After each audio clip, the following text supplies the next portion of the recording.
film and TV channel. We're all staying safe and well. We've got a family fantasy drama adventure film to look at today. Yes, good ones of these are short on the ground. Is this a good one? Well, it's getting a lot of love. Well, mostly love. We'll talk about some critique or not so lovely critique on it. This is directed by Seth Worley. It's called Sketch. It's a PG rating, 93 minutes. Nick Schrager from the Daily Beast said about this film, no matter its title, it's a full-bodied triumph bursting with humour. We'll talk about that later.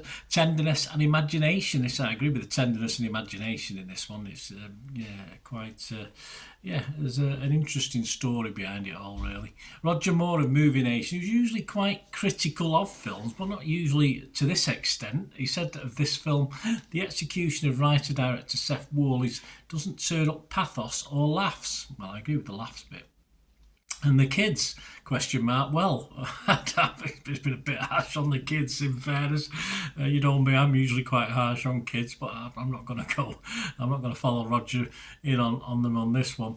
Yeah, so we'll have a look. So two sort of differences of opinion, shall we say, on this one. I'll talk about my thoughts on this anyway, and a couple of other opinions in a moment. Please, if you are new to the channel, guys, you like what I try and do on the channel, if you could give that like button a hit, that'd be wonderful. It's great to get views, of course it is, but it's always nice to get likes, so if you can do that for me. And of course, if you're not already subscribed, if you're interested, please subscribe, that'll be wonderful. Right, this stars Tony Hale, Darcy Carden, Bianca Bell, Q Lawrence in the main roles, a very young cast, of course, one or two adults dotted about. Hale described the film, actor Tony Hale, described this film as a cross between Jurassic Park and Inside Out. No, I wouldn't say that. I will make comparisons. What's it about anyway, before I make any sort of comparisons to Jurassic Park or Inside Out? When a young girl's sketchbook falls into a strange, it's not a magical pond, it fixes things. So obviously, but it also does not so good things as well. I mean, her drawings come to life, sadly, chaotic and real and on the loose. And the trouble is, she's not sketched unicorns and ponies. She's been sketching some quite scary stuff. The story behind it all, of course, is recently lost a parent to a brother and sister. So there's a sort of a story of that behind it as well. Anyway, as the town descends into chaos with all these creatures and weird things roaming around, the only way of stopping them seems to be that the family has to get together. They've been a little bit broken, of course, since the unfortunate incident or unfortunate loss of the mother. So they've got to stop the monsters, and there are ways to do that. So we'll see how they get on with it. This was released had a limited theatrical release on August the 6th, 2025. I'm doing this review on the 30th of August, 2025. So check your territories. I think this is more a home watch than a cinema watch anyway. So I would wait for this to come out on your local streaming site. Right, the tagline for this is, this summer, unleash your inner monsters. Yes, or I would say, be careful who or what you draw. Yes, so when you get that sketchbook out next time, don't be dropping it in any water, because you never know, depending on what you've sketched. Having said that, some of the stuff I used to sketch looked like, even if I tried to sketch a normal horse, it would look like a monster the way I could draw, so just be careful. Anyway, apparently this was envisioned as a more adult take, more adulty film, and I can understand that. But of course, it came under, or eventually came under, the Angel Studios banner, which of course is a media company that produces faith-based and family-friendly entertainment. Don't let that faith-based put you off at all, guys. There's no particular preaching in this one. It comes in as a PG, of course, now, which means mums, dads, granddads, and kids can go and watch it.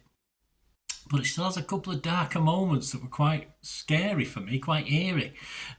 So it will appeal to the older watchers as well. It's not all, so the animation in it is quite childish because it's a child's drawing, but hey, it can be scary as well. There's a lot to like about this film, and it's a very worthy plot, of course, with the family background to it. And it could have perhaps done with a better budget. It's only about $3 million spent on this, but it does work for most of its reasonable run time of 90 minutes. And it's to say a coming of age story, a story about the grieving process, etc. Though some of the action I thought in the last half of the film, when these creatures start marauding around the countryside, sort of dragged just a little bit for me. I got a little bit bored with it. It wasn't too bad. It was okay, but it felt a little bit longer than 90 minutes by the time I'd finished watching it. But it was okay. It's not a big criticism. Yeah, we did say we'd get back to this, didn't we? Humour, comedy.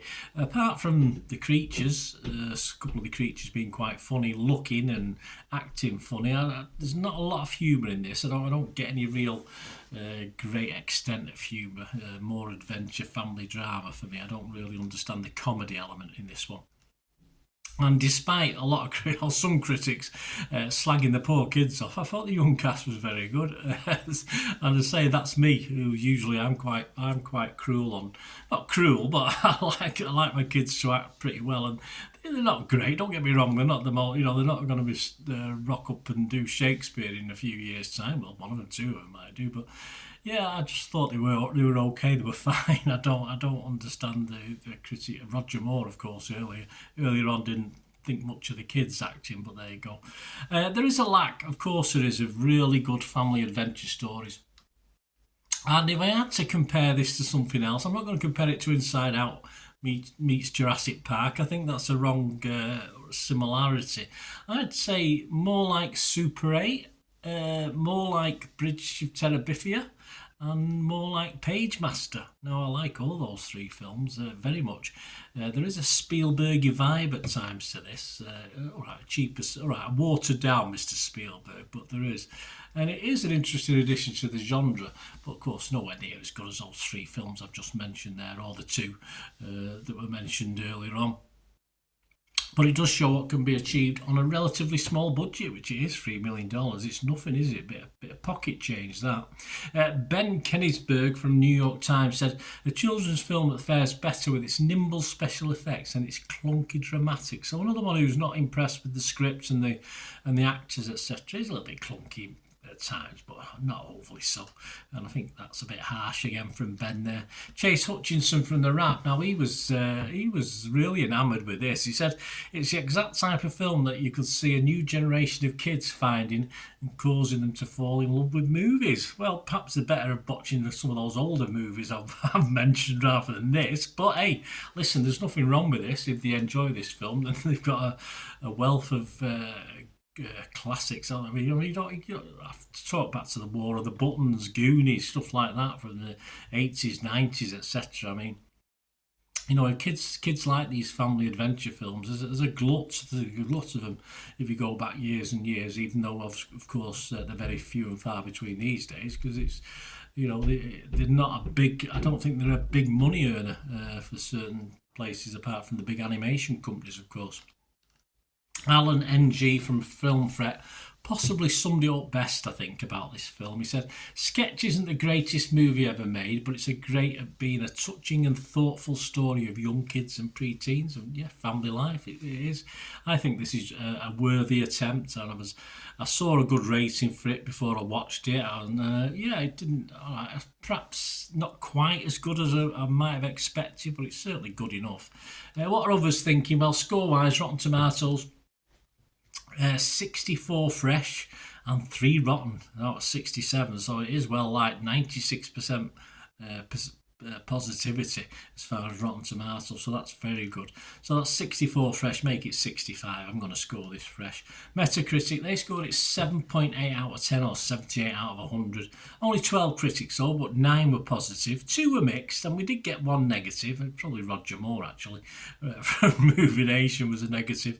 So make that 9 positives 10 with me. Rotten Tomatoes audience, 4.3 out of 5. Joe Public, that's good. Internet Movie Database, 2,000 scores and reviews. Again, Joe Public, 7 out of 10 is very good. I'm not going to go as high as that. I did find it ultimately watchable. As I say, it did drag in parts. And for such a low budget, it was a worthy attempt, as I said. So I'm going to give it a 6 out of 10, which is my watchable score on this one. So Let me know what you think. Let me know if you watch this with your kids or your grandkids or your great grandkids. Let me know what you think.